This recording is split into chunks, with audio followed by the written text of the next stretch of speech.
우리 몸의 가장 예민한 기관 눈 때문에 신체 중 노화가 가장 빨리 나타나는 기관이기도 한데 과거에는 돋보기만이 노안 해결 방법이었지만 최근 노안 교정술의 발달로 시력을 개선시킬 수 있다. 노안이 두려운 이유는 합병증이 가져오는 실명의 위험 때문. 지금 당신의 눈은 건강하십니까? 네, 최근 들어서 말이죠. 이 신문 보기도 참 힘듭니다. 이게 휴대전화 문자 메시지가 와도 말이죠. 이게 사실 좀 이제 잘 안 보이거든요. 이게 누가 알면 좀 창피할 것 같기도 하고 이게 이제 이렇게 하다 보면 사람들 눈치도 보이는데 이게 아무래도 이제 급격하게 떨어지는 시력 때문이 아닌가 생각이 들면서 세월이 참 또 야속하게 느껴지네요. 아유, 네. 아유, 참 벌써 그러시면 어떡해요. 네. 근데 아마 이무성 씨처럼 느끼시는 분들 많으실 텐데요. 잘 안 보이니까 또 돋보기를 쓰게 되고 돋보기를 쓰면 내가 또 확 늙은 거 아닌가 싶어서 많이 속상하기도 하죠. 네, 일상생활도 또 불편하셨을 텐데요. 이런 여러분의 고민을 말끔하게 해결해 드리겠습니다. 그래요. 자, 우리 정혜신 원장님도 이제 곧 오니까 오늘 한번 네. 시간을 잘 눈여겨봐 네. 주시고요. 자, 그래서 오늘 모신 분입니다. 아이러브 안과의 박영순 원장님 나와 계십니다. 어서 오십시오, 원장님. 네. 안녕하세요. 네. 박 원장님은 제가 이제 이렇게 뵈니까 뭐 안경도 안 쓰셨고 원장님은 눈이 건강하시죠? 뭐 다른 문제는 전혀 없어요. 네네. 뭐 다 건강한데 네. 노안은 저한테도 왔습니다. 아, 그러세요. 네, 그렇군요. 전혀 그렇게 안 보이세요. 네. 45세가 넘게 되면 네네. 누구나 노안은 찾아오기 때문에 저한테도 이제 조금씩 오고 있습니다. 네. 네. 그 눈 같은 경우는 특히 노화로 인한 어떤 기능적인 문제가 제일 먼저 나타나잖아요. 네, 그 네. 노화는 어떻게 해서 발생을 하는 건가요? 노안은 이제 눈 속에 수정체를 움직이는 그 근육이 있어요. 네. 근육이 탄력이 떨어지고 또 수정체가 네. 이렇게 말랑말랑하고 잘 움직여줬었는데 네. 이게 이제 단단해지면서 탄력이 떨어지게 되면은 가까운 걸 볼 때 잘 안 보이게 되죠. 보통 노안 그러면 몇 세에 오는 걸로 보통 추정이 되는 건지요? 보통 이제 45세에서 50세인데 네. 요즘에는 점점 좀 젊어지고 있는 좀 빨라지는 그런 추세죠. 네. 그 젊은 분들이 노안이 발생을 하는 이유는 또 뭔가요? 젊은이들이 이제 눈을 혹사시키고 네. 굉장히 이제 스트레스가 많고 컴퓨터나 네. 근거리 작업하는 양이 굉장히 많이 늘어났어요. 그리고 어린아이들 뭐 조기 교육해서 눈을 굉장히 혹사시키고 스트레스 네. 이런 것 때문에 눈을 움직이는 그런 근육이 좀 경직이 된다 그럴까? 네. 그래서 노안이 좀 일찍 오는 것 같습니다. 아이고, 뭐 하여튼 저희도 여러 번 뭐 다룹니다만 이 컴퓨터 때문에 참 뭐 눈까지도 지금 많이 피해를 받고 있는데 노화로 찾아오는 안구 질환에는 어떤 것들이 있는지 저희들이 준비한 화면 함께 한번 보시죠.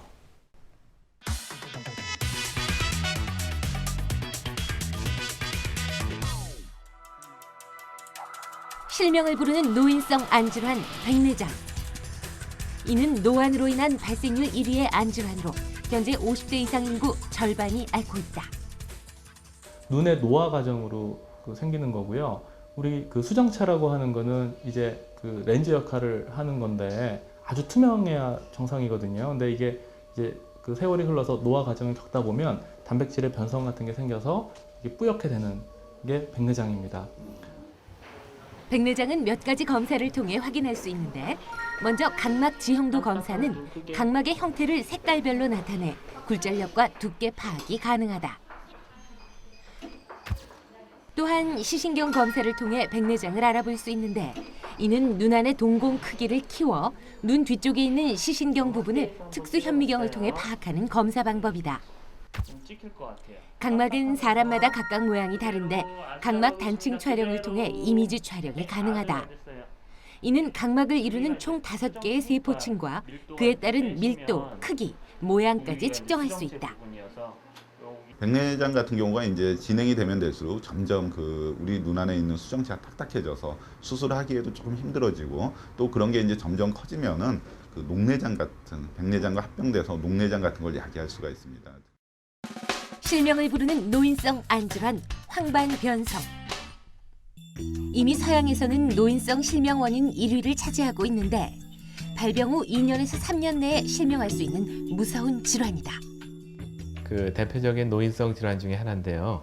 그 황반부라는 것이 우리 눈의 그 신경에 해당하는 게 망막 조직의 이제 중심 부위거든요. 굉장히 중요한 부분입니다. 이런 곳에 이제 신경층에 조직 손상이 와서 변성이 초래되는 질환을 황반변성이라고 하고요.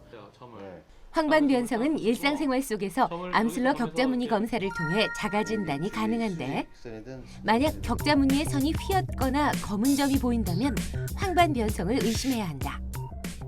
또한 다른 안질환에 비해 진행이 빠르므로 이 같은 증상이 나타났다면 바로 병원을 찾아 정밀 검사를 받는 것이 좋다.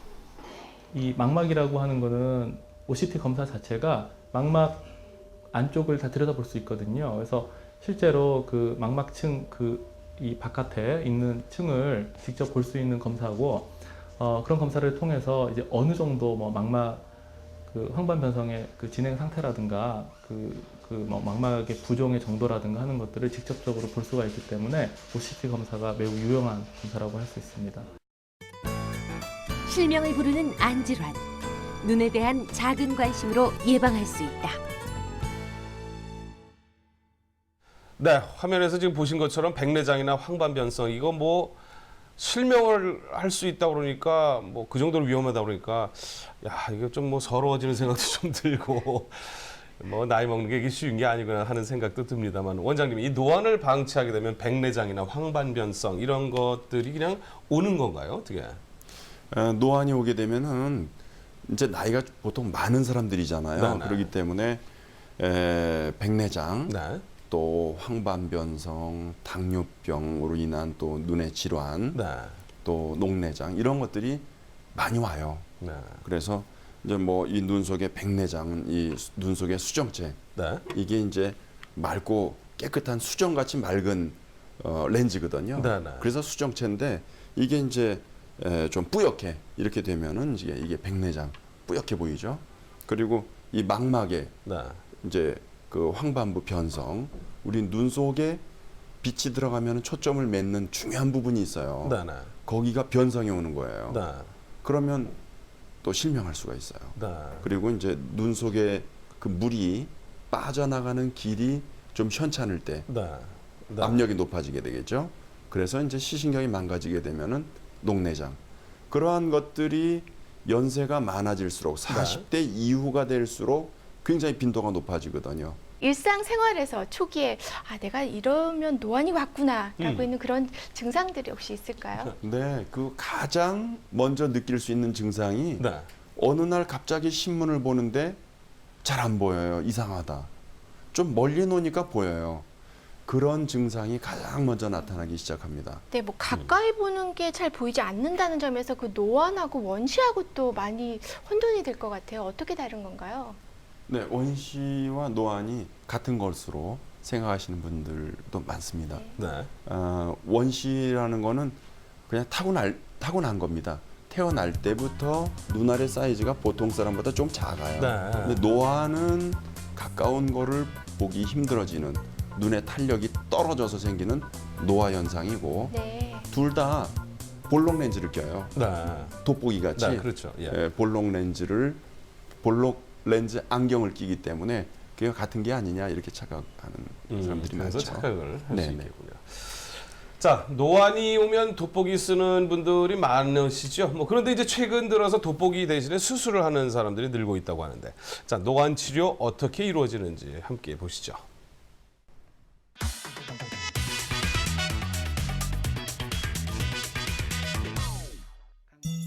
노안의 가장 큰 불편함은 바로 근거리 시력 저하. 노안 교정술은 각막을 절개해야 하기 때문에 기본적으로 각막 굴절력 검사와 함께 정밀한 검사들이 필요하다. 본인의 의지인 것 같습니다. 내가 돋보기를 쓰고 근거리 작업을 하는데 전혀 무리가 없다고 그러시면은 굳이 그런 노안 수술까지 시행을 권해드리진 않고요. 본인이 이제 그 근거리 작업과 컴퓨터, 특히 요즘에는 이제 컴퓨터 작업을 많이 하시면서 책을 보는 초점거리와 컴퓨터를 사용할 때 사용하는 초점거리가 다르니까 심지어는 안경을 3개 가지고 쓰시는 분들도 있습니다. 그러니까 그런 불편함 때문에 노안 수술을 많이들 원하시고요. 노안 교정술은 백내장이 함께 진행되고 있을 때와 그렇지 않을 때의 시술 방법이 다른데 노안 교정만 할 경우 각막을 레이저로 깎아 양쪽 눈에 시력 차이를 두는 것으로 교정하지만 백내장과 같이 치료할 경우 인공 수정체를 삽입해야 한다. 지금 사용 가능한 렌즈는 단초점 렌즈하고 노안까지 교정이 되는 다초점 렌즈, 또 난시를 교정할 수 있는 토링 렌즈, 이렇게 세 가지 종류가 대표적인 렌즈입니다. 인공수정체입니다. 그래서 그 환자분의 눈 상태에 맞고 또 그 환자분과 충분한 상담을 통해서 환자분의 그 생활 패턴에 맞는 그런 렌즈를 이제 삽입하는 것이 적절한 방법입니다. 다초점 인공수정체 삽입술은 먼저 마취 점안약을 넣어 각막을 절개한 뒤 초음파 유화 흡입술을 통해 혼탁해진 수정체를 제거한다. 그리고 나서 인공수정체를 삽입하면 보였던 시야는 사라지고 원래의 시력을 찾을 수 있다. 다초점 렌즈인 경우에는 단초점에 비해서 초점이 둘로 나누기 때문에 환자분이 동공 크기가 아주 크면서 야간 운전을 직업적으로 하셔야 되거나 이런 분들인 경우에는 이제 주치의와 충분한 상담 후에 부작용의 가능성을 염두에 두고 어떤 렌즈를 선택할지를 정하셔야 될 것 같습니다. 최근에는 근거리 작업과 활동적 작업을 고려해 그 특성에 따라 렌즈가 구비되어 있어 다초점 렌즈 삽입술을 시술받을 수 있는 환자의 폭이 넓어졌다. 그런데 이런 시술을 받기 전에 노안을 예방할 수 있는 방법은 없을까? 그래서 준비한 오늘의 요리, 눈 건강을 지켜주는 루테인 성분이 가득 들어있다고 하는데 과연 오늘의 요리는? 오늘은 아주 맛있고 간단하게 영양 가득한 브로콜리 고구마 영양밥이랑 시금치 샐러드를 만들어 보도록 하겠습니다. 젊은 눈은 내게 맡겨라. 푸드 스타일리스트 메이. 먼저 고구마, 당근, 표고버섯, 브로콜리는 먹기 좋게 썰어 넣고 미리 불려놓은 쌀에 정종, 간장, 소금을 넣어 골고루 섞은 다음 준비한 채소를 넣고 센 불에서 5분 정도 있다가 끓기 시작하면 중간 불에서 약 10분 정도 더 끓여주는데 밥은 완성된 후에도 5분 정도 더 뜸들이는 거 잊지 마세요. 시금치 샐러드에 올릴 드레싱은 플레인 요거트와 꿀, 머스터드를 넣어 살살 저어서 예쁜 그릇에 준비해놓고 마지막으로 루테인 성분이 가득 들어있는 시금치와 집에 있는 갖가지 채소와 과일도 먹기 좋은 크기로 잘라 넣어 그 위에 견과류를 설설 뿌려주면 요리가 끝난다는 거. 보통 사람들에서 섭취되게 되는 그 범위를 본다면 1mg 내지 3mg에 해당되고요. 또한 치료 효과를 보기 위해서는 6mg 이상을 섭취하면 우리가 황반 변성을 일으키는 그 위험도를 낮출 수 있다라는 연구들이 있습니다. 눈 건강을 지켜주는 채소들의 총집합, 브로콜리, 고구마 영양밥과 시금치 샐러드 드시고 젊은 눈 지키세요.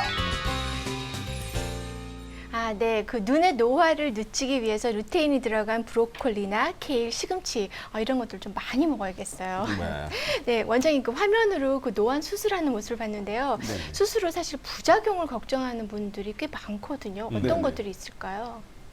부작용이 있을 수도 있죠. 그러니까 수술 후에 처음에는 불빛 번짐, 야간에 불빛 번짐이 있을 수도 있고 또 약간 흐린 듯한 느낌 네.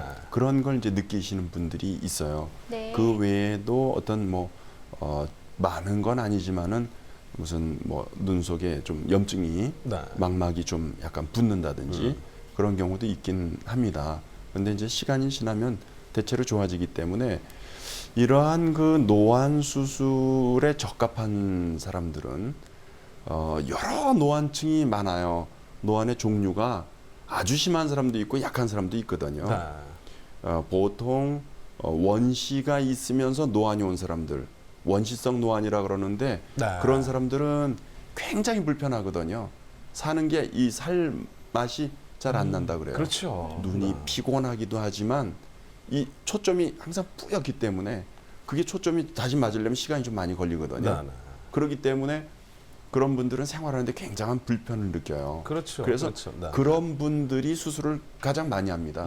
너무 살기가 힘들기 그 때문에. 많은 분들이 수술을 이제 해야 되긴 해야 될 텐데 언제쯤 해야 될지 네네. 좀 고민하시는 분들도 많은데 이거 뭐 적정 어떤 시기가 있다고 보십니까? 네. 보통 이제 한 50대, 네네. 50대가 제일 많아요. 왜냐하면은 이 노안하고 백내장하고 아까 말씀하신 바와 네네. 같이 네. 보통 같이 오거든요. 네네. 나이와 비례해서 심해지거든요. 네. 점점 심해지는 겁니다. 그러기 때문에 한 5, 60대 되면은 상당히 불편을 느끼는 분들이 많아집니다. 네. 그래서 가장 많이 하는 연령층이 보통 50대가 제일 많습니다. 네. 야, 그래도 참 다행이야. 요즘은 노안 수술도 가능하다니요. 그러니까 예전에는 뭐 말이에요. 감히 어떤 뭐 시력의 회복이나 이런 건 상상도 못했을 텐데요. 네. 그 마지막으로 원장님, 저희가 노안을 예방하거나 개선시킬 수 있는 그런 방법이 있으면 좀 알려주세요. 노안을 막기 위한 방법이 사람이 다시 젊어지기 전에는 있을 수가 없지만 네. 우리가 그래도 조금이라도 노력을 하자. 그거는 요즘 뭐 연세 드신 분들도 다 컴퓨터를 많이 보시기 때문에 좀 한 30분이고 40분이고 좀 보시다가 네. 한 10분 정도는 눈을 좀 쉬시고 또 다시 보시고 네. 이렇게 해주시고 그 눈에 좋은 그 영양소, 네. 항산화 비타민 같은 거, 루테인 같은 그런 그 비타민을 드시면 좋고요. 네, 네. 그리고 규칙적인 생활 하시면 조금이라도 도움이 되고 술 담배는 뭐 여러 가지 그 여러 부분의 몸에도 좋지 않지만 눈에도 특히 뭐 직접적으로 영향이 오기 때문에 네. 피해 주시고 또 자외선 야외에서는 꼭 선글라스를 끼시도록 네. 야외에서 이 자외선이 굉장히 그 눈에 해롭거든요. 네, 네. 특히 그 황반부 변성 한번 망가지면 다시 회복이 어려운 그 황반 변성 같은 거를 막아주려면 선글라스를 야외에서 꼭 끼시도록 권하고 싶습니다. 눈도 뭐 정말 건강할 때 네. 잘 지켜야 되겠네요. 자, 아이러브 안과의 박영순 원장님 오늘 말씀 감사드립니다. 고맙습니다. 자, 이번 순서는 우리 생활 속 건강 지침서죠. 고도일의 건강 백과입니다. 네, 오늘은 이유 없이 손발이 저리거나 감각이 없다고 하시는 분들께 도움이 되는 그런 정보인데요. 준비했습니다. 화면 함께 보시죠.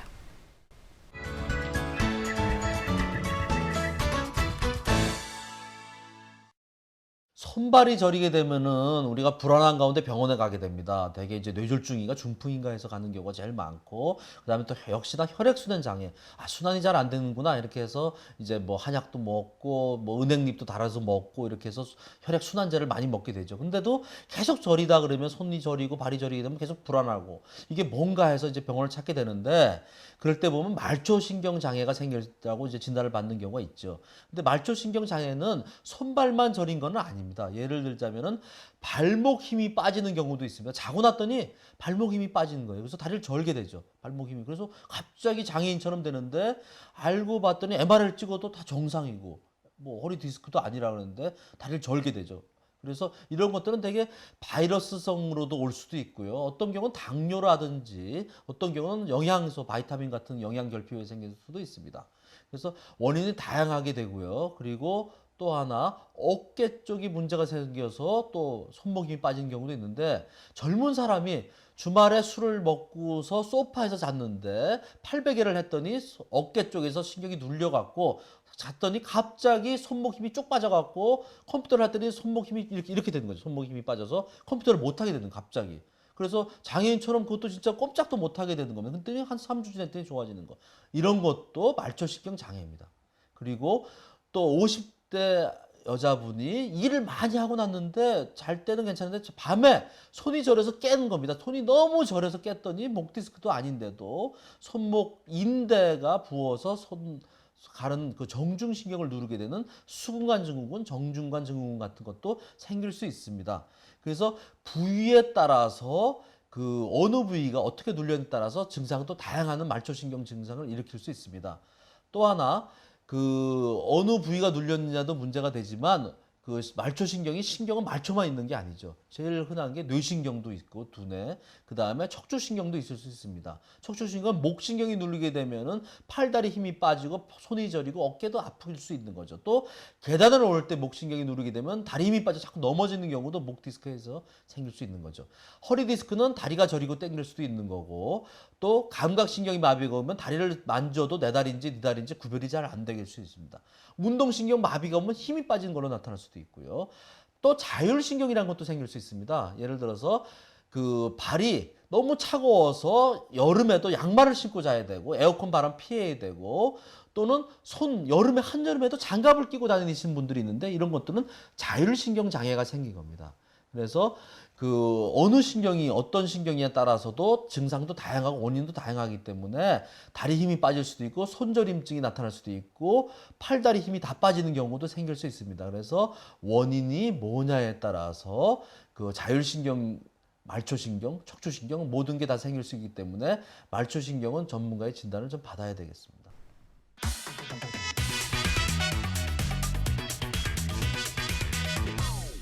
네, 손과 발에 감각이 없다고 하면 아무래도 이제 혈액순환 장애라고 의심을 하셨던 분들, 말초신경 장애일 수도 있다고 그러니까 말이죠. 이게 지레짐작하지 마시고 꼭 전문의의 진단을 받아보시기 바랍니다. 네, 그리고 노안이라고 진단받으면 나도 이제 늙었구나 생각하시는 분들 많으신데요. 늙었다고 슬퍼하지 마시고요. 그 나이가 되었기 때문에 나타나는 하나의 현상으로 받아들이는 마음가짐이 더욱더 중요할 것 같습니다. 때가 되면 뭐 저도 겸허히 받아드리겠습니다. 자, 함께해 주신 시청자 여러분, 또 멀리 계신 해외 동포 여러분 감사드리고요. 저희는 다음 이 시간에 더 알찬 정보로 인사드리겠습니다. 여러분 고맙습니다. 해마다 6천여 명의 환자 발생. 불치병으로 인식돼 왔지만 적극적인 치료로 완치가 가능한 뇌종양. 두통이나 구토, 시력장애 등 뇌가 보내는 신호를 무시하지 마라. 당신의 생명을 잃을 수도 있다. 다음 이 시간에는 뇌종양에 대해 알려드립니다.